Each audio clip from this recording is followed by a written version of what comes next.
Since 1998, 705 children have died in the United States after being left alone in a hot car.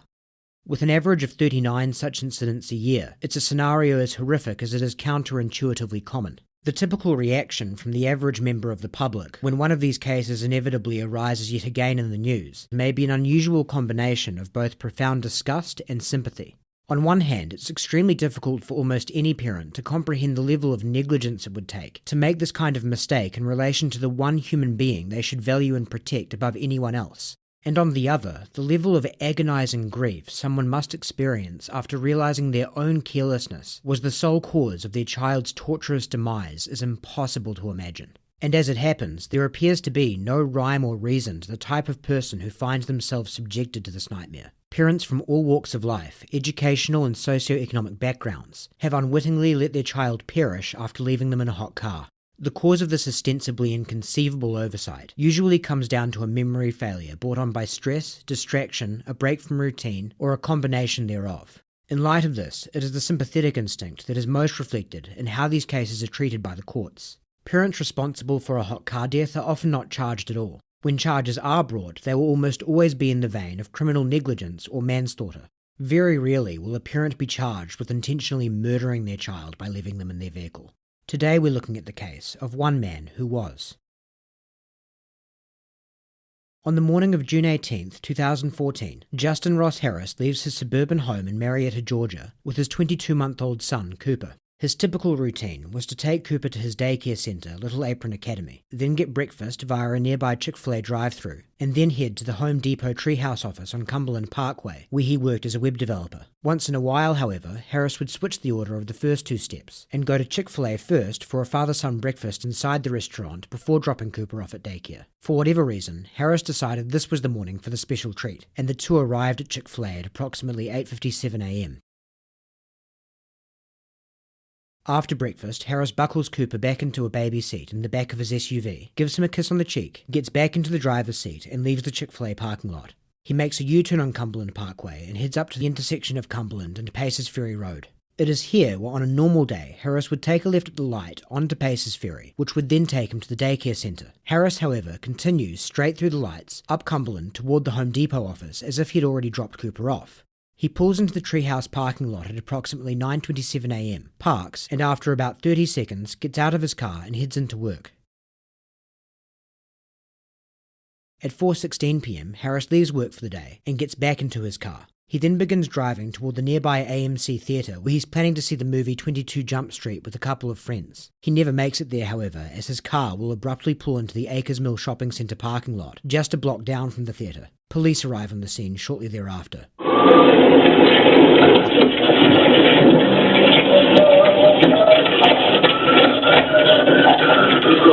Keep everyone back for it. Get back. I need you work security. I need you to move everybody out, okay? Everybody back.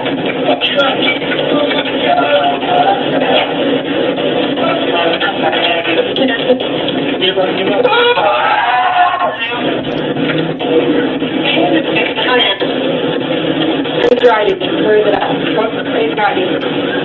Hold on. We need to get the... I know... Listen, I don't need my... Talk to... Shut the fuck up. Hold on. I'm not putting down.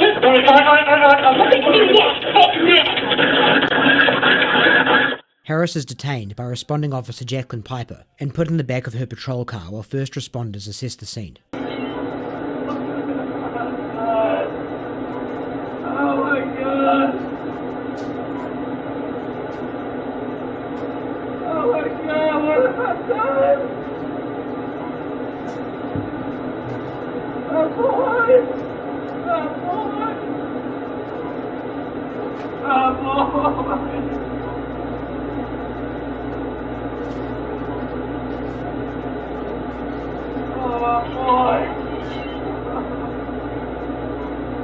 After about 30 minutes, he is then transported to the Cobb County Police Department, where he's placed in their interrogation room to await questioning.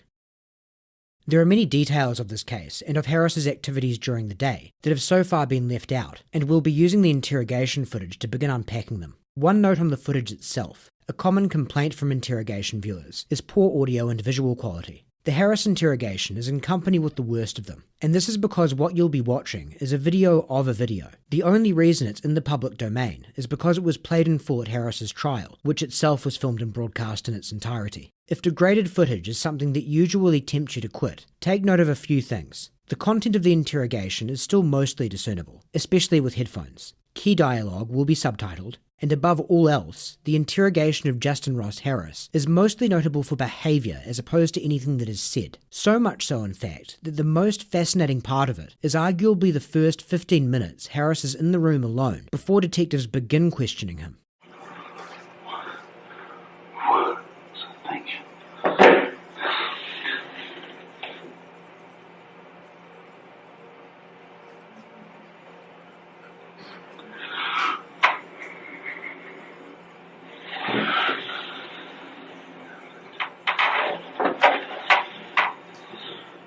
Assessing the authenticity of someone's grief is not a hard science, to put it mildly, but the detectives observing Harris found his behaviour came across as performative. That went on to be the perception shared by many of the wider public, and it is also a contention of this video. As has just been alluded to, it's an important caveat to state that human beings exhibit grief in all kinds of ways, and it's impossible to predict exactly how any given individual will react to something as devastating as accidentally killing their only child. But whether or not the sentiment is misplaced, it's very difficult to watch Harris's behaviour in the minutes to come and not feel as if something is off.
Because crying is a physical reflex, a person who is sobbing in response to an unbearable loss will typically appear to have little to no control over what their body is doing. The intermittent bursts of Harris's weeping and other behaviours, such as his regular pauses for water, come across as someone who is forcing the emotions they're exhibiting and needs to take a break each time they run out of gas.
One of the guys are here. He'll be in shortly to talk to you. The other ones should be here any minute now, okay? Can I offer you a little snack? I mean, we don't have things to eat, but we got little snacks. Just a garbage can in case I throw up. Okay. We can do that. That's fine.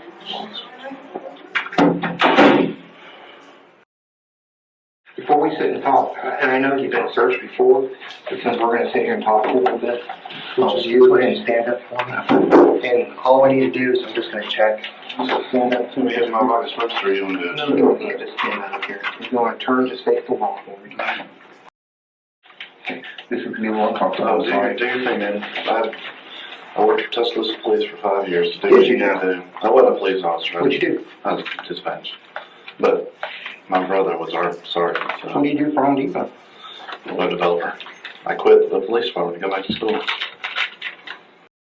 Have a seat. Understand?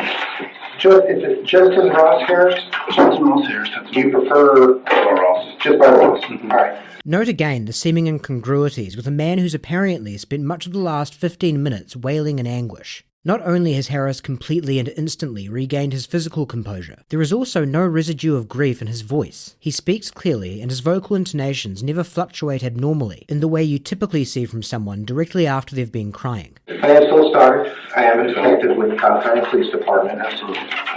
We are at Cobb County Police Headquarters. Are you familiar with this place? This is my partner. Fine, familiar. I've driven by it a million times. Okay. It's my partner, Detective People. Oh, yes, sir. And English is your primary language? It is. Okay. If not, I'm doing really good. You're doing very good. Yeah. You'd be surprised. We did an interview with some French people, and their English was 100 times better than mine. Can you read that out loud for me? I've read the statement of my rights and I understand what my rights are. I'm willing to make a statement and answer questions. I do not want a lawyer at this time. I understand and know what I am doing. No promises or threats have been made to me, and no pressure or coercion of any kind has been used against me. That there's never anything to gain for a guilty or innocent person by waiving their right to an attorney is something that's already been explained on this channel, and it would be gratuitous to point it out every time someone does so in an interrogation video. It's worth pausing to reflect on one more time in this instance though. Remember, you are literally watching this because the prosecution is playing it at Harris's trial. Just run me through what happened, starting with when you woke up this morning.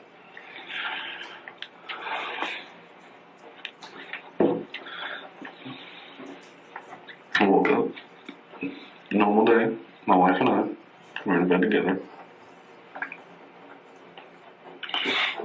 She left work at approximately 7:15. I left the house with Cooper at about 8:30. Yeah, about 8:30. And the plan was I was going to take him to Chick-fil-A in Vinings, which I did.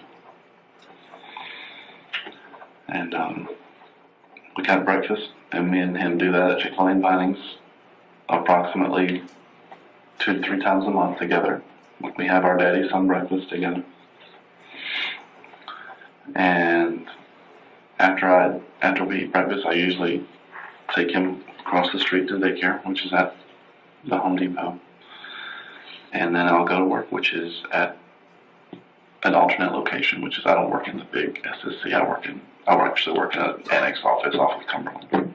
Okay. At 2600 Cumberland Boulevard.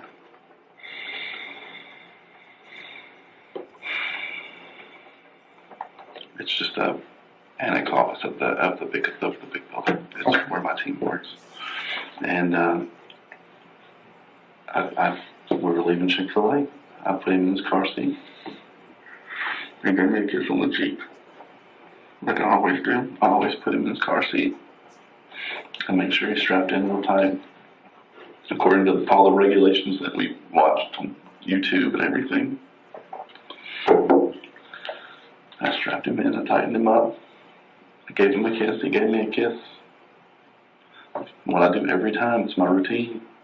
I let him know I love him, I give him a kiss. Because I do that, because if for some reason, God forbid we're in an accident, I want him to, and I died, I would hope he'd have a memory of me, telling him every time, the last time he sees me, that I love him. And I give him a kiss. And just today was just careless. I got in my car, and instead of going from here to here, I went straight to work, which is I turned onto Cumberland, and I drove down Cumberland Boulevard. I went to work, as if he wasn't even in the back. And I probably didn't even hear him because he falls asleep really easily when you drive a car. And that was it. And then I went to work. And what happened at work? I had a normal day. Harris seems to be hesitant to itemize his day's activities. Then I just go through my whole day of work. Okay, hold up. Walk me through your work day.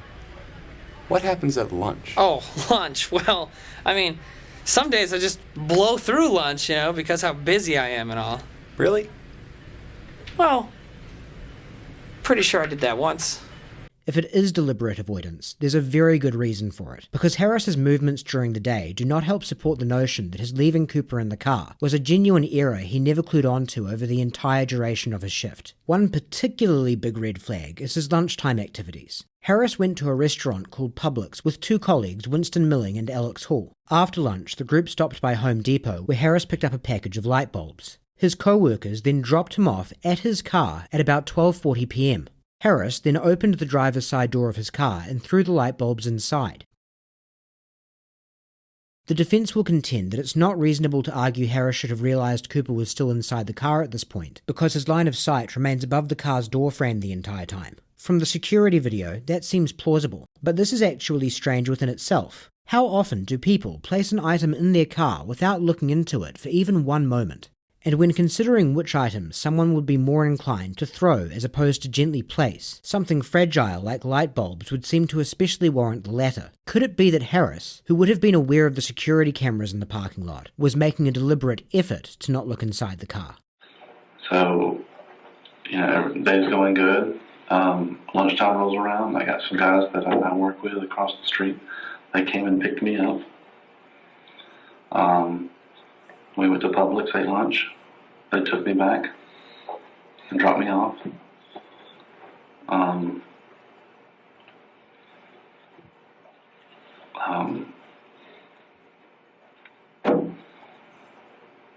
then I finished the work day, and then we had plans to go to a movie. Me and the two guys I was lunch with, we had plans to go to a movie at 5 o'clock, which is where I was going. I was going to try to get there about 4:20, 4:30, just to kind of beat if there's an after work crowd trying to go to a movie or anything like that. I thought I'd get there a little early. And as I was driving down, whatever that road is right there by Zoe's Kitchen. Acres Mill. Acres Mill. As I was driving down Acres Mill, I caught a glimpse of him when I looked to my right to change lanes. I caught a glimpse of him in the back. I thought I was seeing things. Then I saw him. And then I lost it. I pulled in. I pulled him out. And for a few minutes, I guess, well, it seemed like an eternity, but for just a few seconds, I attempted CPR. And I couldn't compose myself to do it, so there was a group there. I'm pretty sure you got all their names. And they attempted, and I saw him laying there, and he had that stare in his face. I knew he was gone. Did you take him out in the car seat? I did. Okay. I knew he was gone, and How'd you know he was gone? just because he wasn't moving. He had his eyes were open, like halfway. He wasn't. His eyes were open halfway. He wasn't breathing. He didn't have a pulse. And every medic training I've ever gone through, told me to check for breathing, check for a pulse. He didn't have either. I knew it. I just knew he was. I knew that I had done what every parent in their life fears they've done, and that's just leave their son in a car on a hot day. And I was trying to frantically call the daycare and tell them, because my wife was en route to get him from the daycare where he was supposed to be. I was going to the movie, and I was trying to frantically call the daycare and tell them, when my wife gets there, don't let her leave. There's going to be people that are going to show up. Because I didn't want her to be, where is he? I didn't want her freaking out thinking that he's missing. Talk to anybody on the phone? No? Got nobody on the phone. Okay. What kind of phone is it? It's an iPhone 5. Okay. Is it passcode? It is. Can I get the passcode? It's 0. I have no idea what the passcode is. It's biometric. Oh, okay. Okay. What is it? I can't remember. There are plenty of reasons for Harris to be less than eager for detectives to search his phone. There are many aspects of his web and phone history that will go on to cast a cloud of suspicion over him. The big one that is especially pertinent to his phone is something that doesn't inherently implicate him as having intentionally murdered his son, but will absolutely decimate any hope he has of casting himself as a responsible church-going man who puts his family above all else. Harris is a serial philanderer with a chronic sexting habit. 6 women who he met online will go on to testify about explicit messages and pictures they exchanged with Harris through the apps Whisper and Kick, one of whom was 16 years old at the time. Some of those women will also testify that they had sexual intercourse with Harris. This is in addition to a prostitute whose services Harris solicited. In some of his messages, Harris admitted he was married and expressed a cavalier attitude toward his infidelity, stating that it did not affect his conscience. In one exchange with an 18-year-old named Janie Meadows, Harris stated that he would leave his wife for her if it wasn't for his son. Harris had been engaging in sexting not only throughout the day on June 18th, but even at 9:15 a.m. while inside the Chick-fil-A with Cooper. I want to finish your question. You can. When can I talk to my wife? We are trying to get in touch with her right now. I got detectives out there meeting with her. Do you know where she is? I believe now, and once again, I won't lie to you. Right. Okay. I believe they're meeting her at your house. Okay. Which of course is always the better place. You know, that you're not in some strange place or something. I just don't know what to do, man. How's your relationship with her? Fantastic. You have a really good relationship.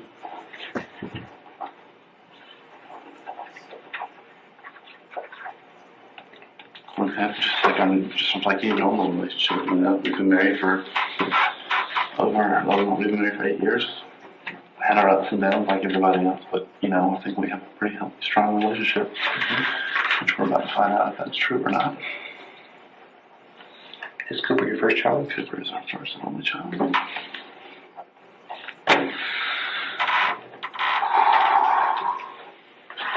How do you put him in that car seat? What do you mean? Like facing forward, facing back? It's a rear-facing car seat. Okay. The type of car seat Harris used and the way it was set up is arguably the cornerstone piece of this case, in terms of why authorities were so slow from the outset to believe this was just one of the dozens of hot car deaths that happen as the result of a tragic accident every year. Up until now, when you've been imagining Cooper being left in the back seat, perhaps you've painted a setup in your mind that looks something like this. Or maybe this. Cooper's seat, however, was set up like this. And from the front of the car, it looks like this. Cooper's head would have been situated mere inches to the right of Harris as he drove from the Chick-fil-A to his work on a route that included a relatively tricky U-turn, as well as a right turn into work. The intersection at which Harris needed to make a left was only 2 to 3 minutes from the Chick-fil-A, where he had strapped the fully awake Cooper in and given him a kiss on the cheek. At one point in the parking lot at Treehouse, his car needed to back up, presumably prompting Harris to turn his head or use the rearview mirror, and as stated earlier, he remained in the car for 30 seconds after parking. No doubt the mind can do funny things, but this was all a bridge too far for the investigators. Can I use the restroom again? You certainly may.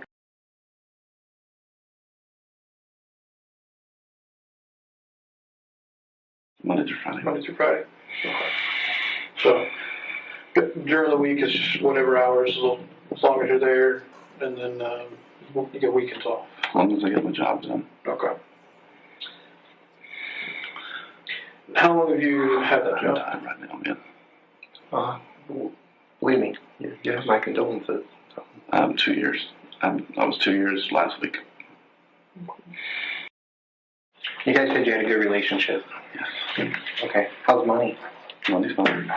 Okay. Student loans. Okay. So, Understood. student loans, and we have the debt we have is student loans, small credit card, which I think is $4,000, which just recently happened, and our cars. We don't have anything else, crazy outstanding debt. We both have near perfect credit, over 720 each of us. So nothing out of the ordinary. We both make decent, substantial salaries. So $6,000, $6,000 what we can say. It's $4,000 on a credit card. I'm not really worried about it. It's not what I want. But, something we were going to take care of like as soon as possible, and then just call it even and say she's our airline because we're planning a cruise with my brother.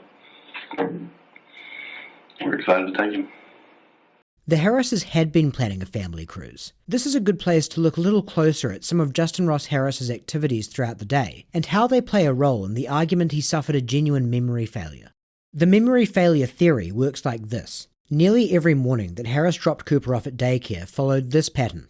Drop Cooper off, Chick-fil-A drive-thru, work.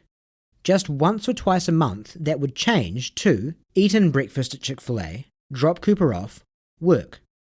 Because the former pattern accounted for about 90% of Harris's morning routines, he essentially constructed a false memory of having just dropped Cooper off by the time he got to the lights, and so he continued straight to work. This type of memory failure is absolutely a real phenomenon. Similar scenarios have happened with other hot car deaths, where there's been no suspicion the parent was using forgetfulness as a pretext for deliberate murder. In fact, in approximately 46% of instances where a child was forgotten, the caregiver meant to drop them off at a daycare or preschool. Some of the reasons the authorities are dubious of this one have already been explained, such as Harris's physical proximity to Cooper and the 2 to 3 minute window to forget his presence. Another one that will come up as they dig deeper into Harris's communications is potential cues that one might think would prompt Harris to think of Cooper and realize something was amiss. During the day, Harris searched for child passport costs and emailed a travel agent about the cruise arrangements. He also referenced Cooper in personal text messages during the day. And in the afternoon, he sent this text message to his wife Leanna that is particularly remarkable for not having set off any alarm bells.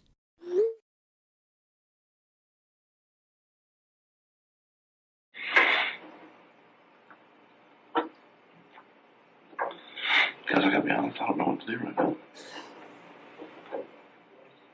I really don't. I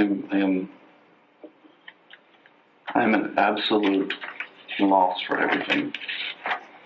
Why do you think it happened? I'm going to let you just, explain to me how this happened. How do you think this happened? There are occasions where in the morning after I drop him off, I'll go to Chick-fil-A because it's on the way. And all those times I'll always go to the drive-thru. I never go inside by myself.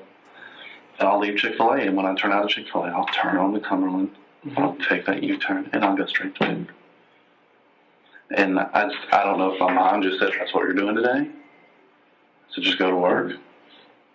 So I would never leave him in the car by himself. I just watched news reports. There was a news report of a guy who did this, just like me. And now he's an advocate for when you park, you turn around and look again. And I've been doing that because the worst fear for me is to leave my son in a hot car. And then just recently there was a vet on the internet who, said even if you've got your windows rolled down, and regardless, I'm going to show you how hot it can get in the car. You think you can just leave your pets in the car and roll your windows down? Yeah, no, you can't do that. And I watched that. I'm like, that'd be terrible. If my son was in the car, I would hate that. This could be read as Harris trying to get ahead of something very unfavourable he knows is in his web history. Here is an abridged version of the video he's referring to. He watched it just 5 days prior on June 13th. Hi, I'm Dr. Ernie Ward. You know how veterinarians are always telling you never leave your pet in a parked car? It gets really hot. This is a typical summer's day. So I thought I would put myself in a parked car and let's see just how hot it gets. Come on. And I'm now in the car. I've got all 4 windows cracked down about 1 inch. So let's start a timer and let's see exactly how hot it gets in here.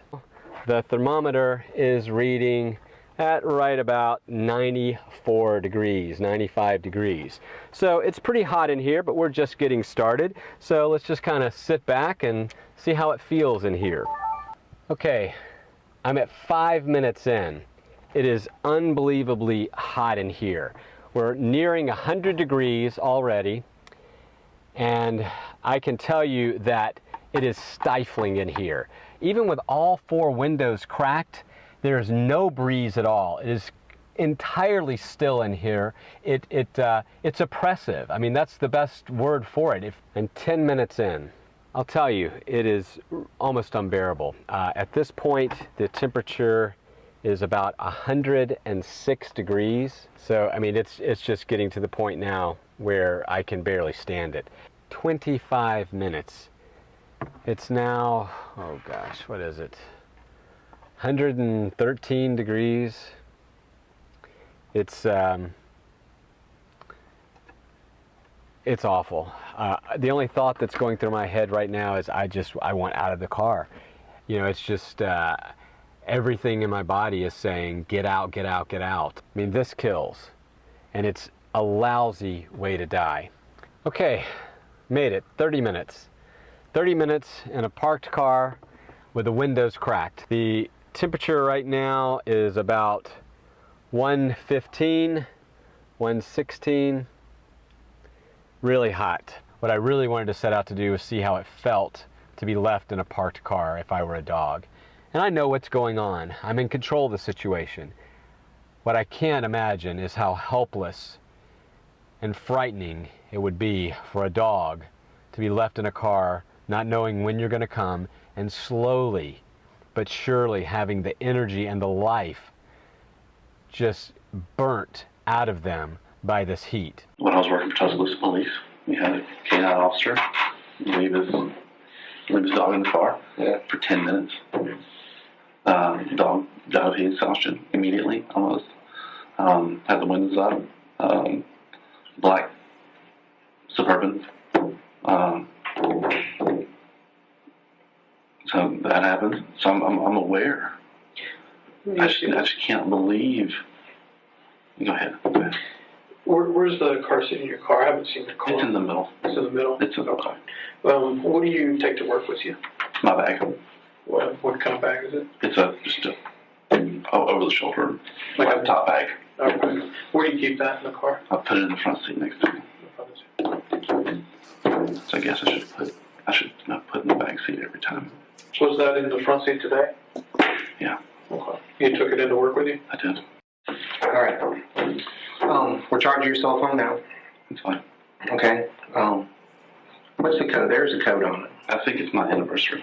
What's that? 052706. 0526. iPhones are. Yeah, it's 052706. I have my work email on my phone. They require a. Oh, yeah. Okay. This is what's going to happen. I'm going to talk to your wife. I'm going to have you have a seat back here in the cell. Okay. I'm sorry. I'm going to put you in the cell back here. Okay. Okay. Any reason? Have a seat back there. Yeah. Go ahead. You're not free to leave. Okay. And from everything I'm seeing, you're going to be charged. Okay. With what? Right now, cruelty to child. Okay. Okay. And what information is this based off of? It's information based off that your son was in the hot car all day long. Okay. Okay.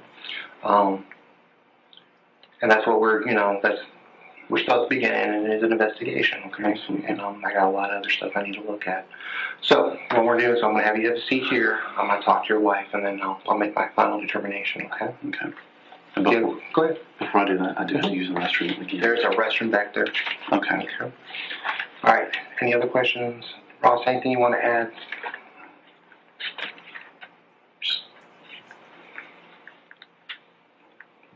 It was completely unintentional.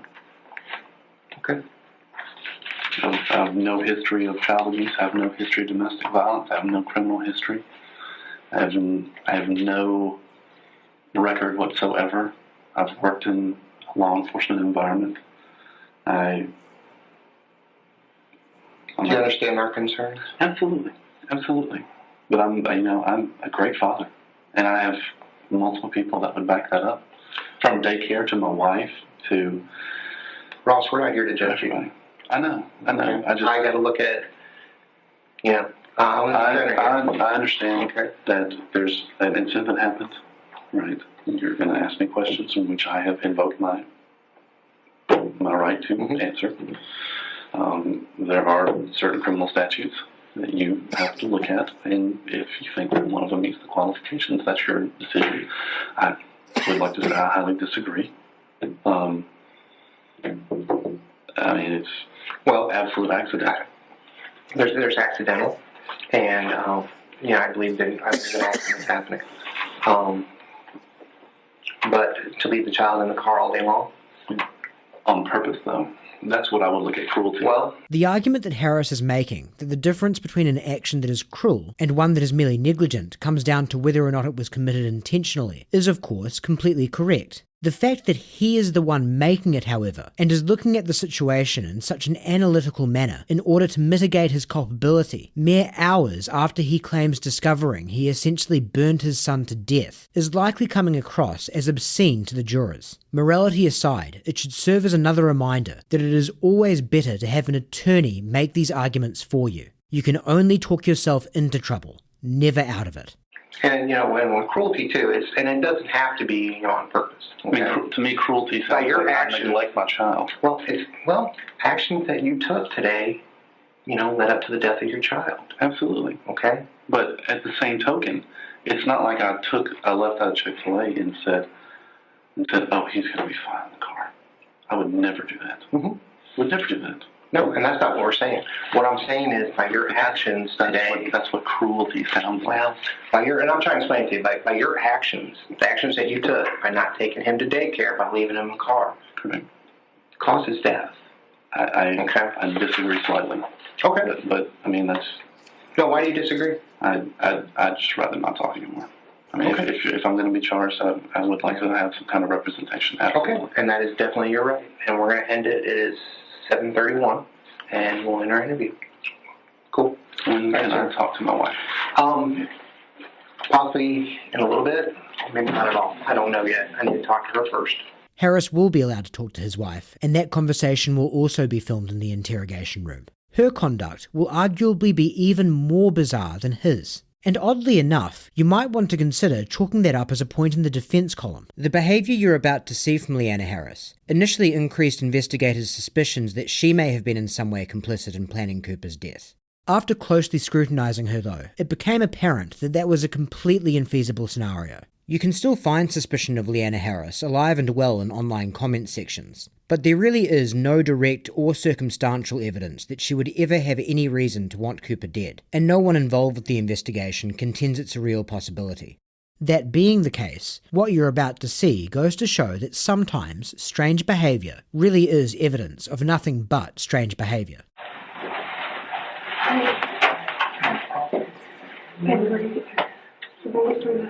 I love you. I love you. I know you did, baby. I know you did. I know that. I know you did. It's not. I mean, you're not going to hate me forever. Baby, I don't hate you. Listen to me. I do not hate you. I love you. Look at me. Look at me. I love you. I do not hate you. He looked so peaceful. He wasn't like crazy looking. He looked peaceful. So I got out of the car. I got out of the car and I grabbed him. I pulled him out. And I tried to do CPR on him. And I knew he was coming. I was like, my life is over. Not over, baby. Not over. They're going to charge me with cruelty, child cruelty. That's why they put me back there in a cell. I took my shoes, I took my belt. And I told them, I was like, it's not like I did this on purpose. I said, I got 1 million people that know that I love that boy in my life. Do we need to get you a lawyer? Yeah. I said, it's not like I went to the grocery store. I said, oh, he's going to be fine. I'm just going to go in for 30 minutes. Did you say too much? At the time, that was a big red flag. Leanna Harris would later clarify her meaning. Ross Harris was known to habitually embellish and overtalk, and Leanna Harris was so disbelieving of the idea that someone could see her husband as having deliberately murdered Cooper that she wondered if he might have made certain exaggerations that had got him in trouble. Given responding officers perceived his wailing as putting on a show, her theory actually has some merit to it. All I did was tell him the events of the day. I can't believe I did this. I'm never going to see my wife.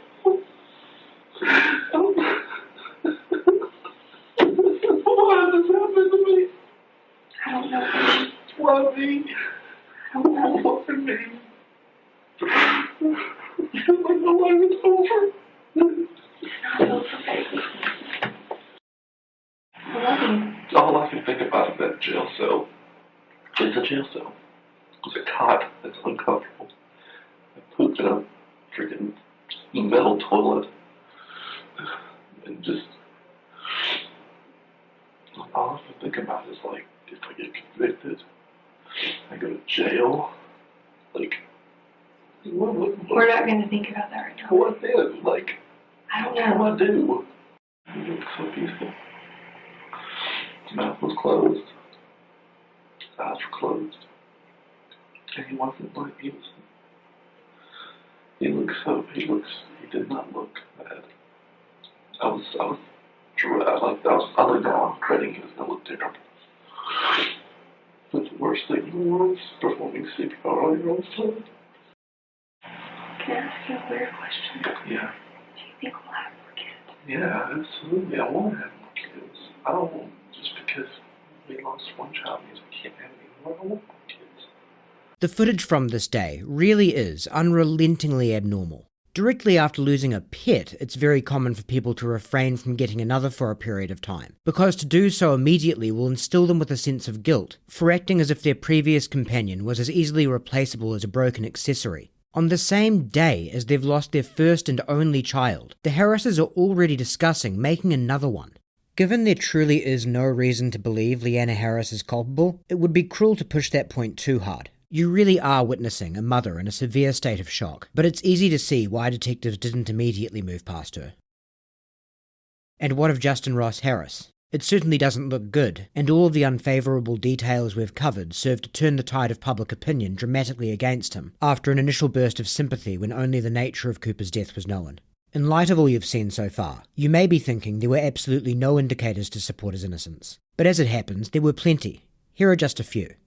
Although he certainly expressed resentment of his marriage, all the more loathsome given his turning to his constantly scorned wife for solace, he never conveyed anything but deep affection for his son, in his real or online life. Attempts were made to portray otherwise, but they were all weak in context. He visited the subreddit Child Free, for instance, but this was after being sent a link by a friend, and he expressed disapproval. By all accounts, he hated being married, but loved being a dad. That will be illustrated all the more dramatically by his soon-to-be ex-wife's testimony. The consoling attitude of Leanna Harris that you saw in the interrogation room was not long for this world once the extent of her husband's sex addiction came to light. She divorced Harris while he sat in jail awaiting trial and reverted to her maiden name. But all the same, Leanna Taylor took the stand as the defence's star witness. Her position was clear. Harris had ruined her life, she never wanted anything to do with him again, and she could absolutely not believe he would ever purposefully do anything to harm Cooper. Given his web and sexting history looked so damning, you would expect him to have made some attempt at clearing all of that data from his phone and computers, and as he was an IT professional, he would have been more capable of it than most. As much as his activities during the day might seem like cues that should have set off alarm bells in Harris's mind, they also present problems for the prosecution. Why would Harris search for child passport costs if he had no intention of paying for one? It could be that he was deliberately conducting himself as if all was normal, so he could make that exact argument if he was investigated. But that raises the issue of his phone and web history again. Either he was anticipating scrutiny or he wasn't. There was absolutely no benefit to Harris returning to his car during the day if he wanted to help bolster the notion he had forgotten Cooper all that time. It would have been far more advantageous to simply take the light bulbs back to his desk and then take them to the car at the end of his shift when he was gearing up for the big reveal. In a similar vein, why leave the treehouse parking lot at all? Every extra second Harris is in the car with Cooper takes away from the believability that he could have been totally unaware of his son's presence. The prosecution argued he drove to the Acres Mill parking lot to make more of a scene. That doesn't make any sense. There was plenty of foot traffic coming and going from the treehouse office. Putting on a frantic performance right there and then would have been of no disadvantage to selling his story. Harris's attorney, Maddox Kilgore, pushed on all of this and much more at trial, which is available in its entirety online. It's a great example of both the state and the defense delivering superb presentations.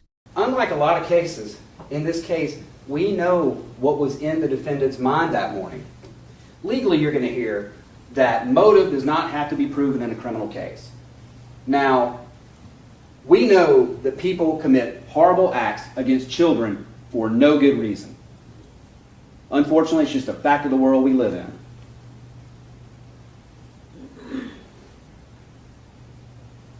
But in this case, he saw this post that morning. I hate being married with kids. The novelty has worn off, and I have nothing to show for it. Now they're going to say, oh, he saw a lot of posts. But think about it, when you know the timing in this case, within that 45 minutes of all the whisper posts in all the world, what did he seek out to not only view, but respond to commiserate with, while he is on the way to Chick-fil-A and while he's sitting there with this son, who to everybody else he portrays, I love him, I'm a great father, things like that. Which one side of him? He probably did. But guess what? That took a back seat. Because he responded and showed us exactly what his intent was and what was in his mind. He told this person he couldn't live his other life the way he wanted. His wife complained about him going out. He wanted to go out all the time, go out with other people. And most importantly, 10 minutes before he killed Cooper, he actually said that he needed an escape. Implied malice. Now, what is that? It's when no considerable provocation appears and when all of the circumstances of the killing show an abandoned and malignant heart. This killer's heart abandoned this child long before he died. This defendant's heart abandoned this child when he left him to die a terrible death in that car, when he came back to check the scene at lunch, maybe even to make a discovery in front of his friends there until they pulled off too quickly. Quite possibly discovering, as we've heard from the evidence, that Cooper could have been alive in that car. And abandoning him yet again. And sat there malignantly while that child cooked in that car. That, ladies and gentlemen, in this case, is the epitome of an abandoned and malignant heart.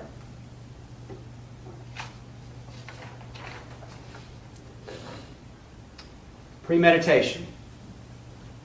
I know a lot of people talk about premeditation. Is there premeditation? Remember this at all times. There is no premeditation at all. We don't have to prove that he woke up that morning and at 7:55 decided, you know what, I'm going to murder my child. Unfortunately, most cases like this are a crime of opportunity. When it presents itself, when your mind gets in that point, you do it. A lot of people give examples of how quick malice can be formed. And they snap, because it's that quick. Malice can be formed in an instant, and the judge is going to tell you that. As soon as the defendant decided and formed that in his mind and said, you know what, I'm shutting the door on this child, that's malice. There's no premeditation required. Although the evidence screams that he'd been thinking about this for quite some time. Finally, is that how the crime scene looked? On June 18, 2014? Is that photo accurate? The car seat that the defendant put him in at Chick-fil-A, kissed him, navigated changing lanes on the way to that parking lot. Is that the car seat? And how it looked when he passed the parking spot on the right? Is this the same parking seat, the same car seat as when he backed up? Backed up like this and pulled straight. Is that the same car seat that was in there? And how it looked when he was in there for 30 seconds on June 18, 2014? Is that how the car seat looked when that child left Chick-fil-A wide awake, being excited for school? Is that the same car seat that the defendant had to reach by to pick up his work bag to go into work that morning, that we saw him walk in, that he admitted he got from his passenger seat?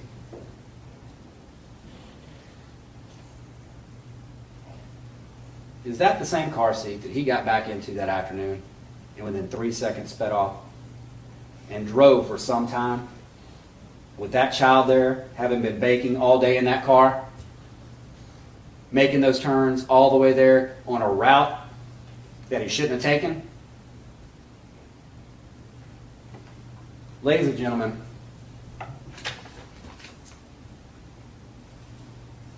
it all comes back to this. That's how that car seat looked on June 18th. The defendant's guilty of all counts.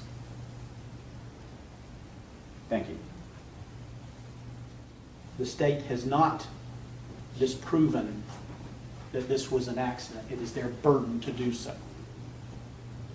And there's a reason why they can't disprove beyond a reasonable doubt that it was an accident, and that's because it was. Ross is charged with murder in 3 different ways. Okay? And what you really need to understand is this. They're all the same. They are all the same. We don't have gradations of murder in Georgia. It's not first degree or second degree or third. Murder is murder is murder.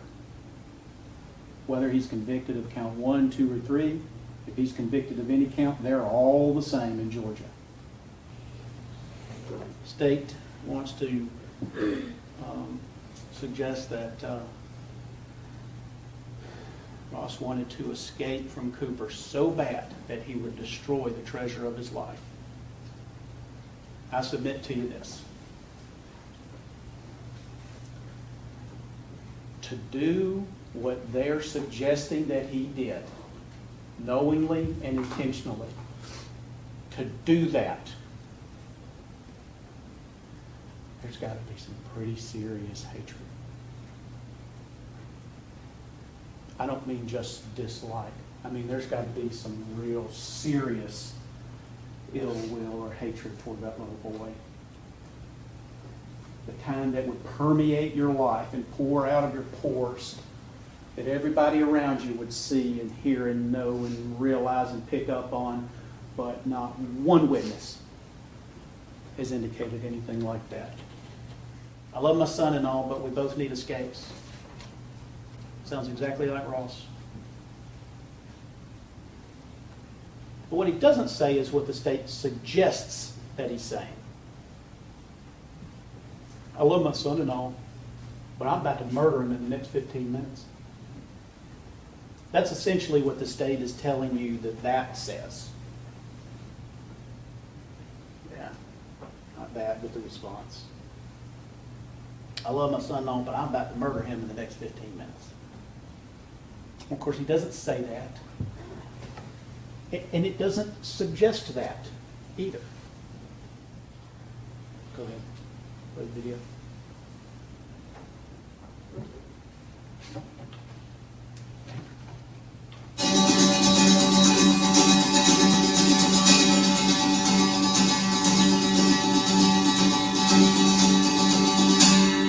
You do it. Go.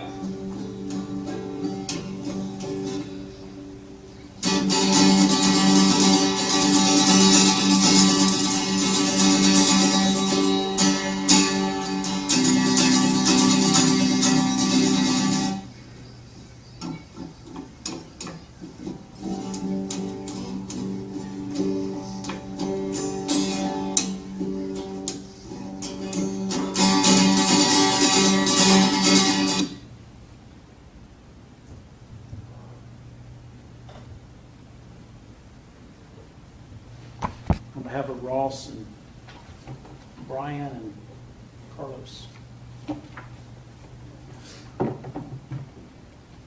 we trust you. From 9 to 9:20 a.m. approximately, the defendant is in Chick-fil-A eating with Cooper. During that time, he responds to a message from Magnolia Blonde, a woman he'd been carrying on a conversation with earlier, sexual in nature. And at 9:15 a.m., he says, I love my son and all, but we both need escapes. That's the time. Undisputed, the times, 9:20:30 a.m., the defendant and Cooper walk out of Chick-fil-A.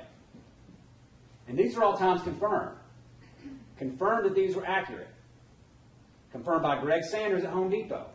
Confirmed by R.B. Smith with Cobb County Police, checking the times of the phones, checking the times of the receipts, checking the times of the videos at Chick-fil-A, and accounting for any difference in time. He continues the conversation. Agreed hug, we both need that, at 9:24:28 while still in the car with Cooper. 9:24:42 a.m., he first appears on one of the treehouse parking lot camera videos coming in the side area. 9:25:38, car comes to a stop, and at 9:26:15, the defendant shuts the door on Cooper. And you saw all that time in there he was sitting, over 30 seconds in the car with that child. And you remember the defense showed you that one video where he parked kind of up close, and he's in the car for a while? Y'all remember seeing how he was in there moving around, going to get this, going to get that? There ain't no way he missed that child. We've heard a lot about excuses for this defendant, which have been turned away at every stop. But who's going to speak for Cooper? Who speaks for Cooper? The witnesses and the officers at that scene who carried that burden of what they saw that day, who cared more about that child on June 18th than this defendant? Defendant who was concerned and crying finally when he was worried about the metal toilet he's going to have to use the bathroom in and the uncomfortable cot. Woe is me. The child was dead.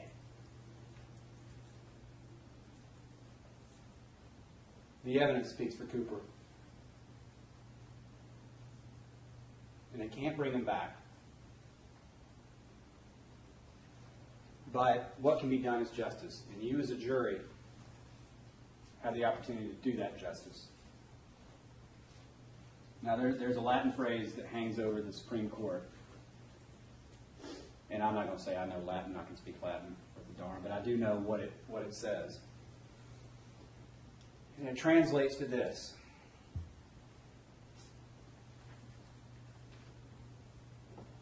Let justice be done, though the skies may fall. In this case, justice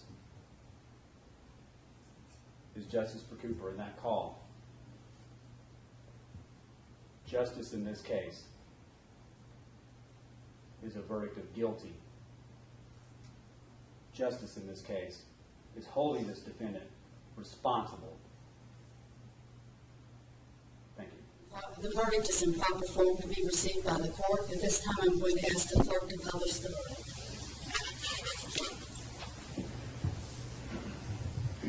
Thank you, Mr. Phillips. In the Superior Court of Cobb County, State of Georgia versus Justin Ross Harris, defendant, case number 14-9-3124, verdict form. We, the jury, find as follows: count 1, malice murder. As to count 1, we find the defendant guilty. This 14th day of November 2016. One thing that's always frustrating about televised trials is that you get to see just about everything except for the jury deliberating. The question of whether Cooper Harris was murdered or killed by accident is one that comes down to deciding what was inside Justin Ross Harris's head that day.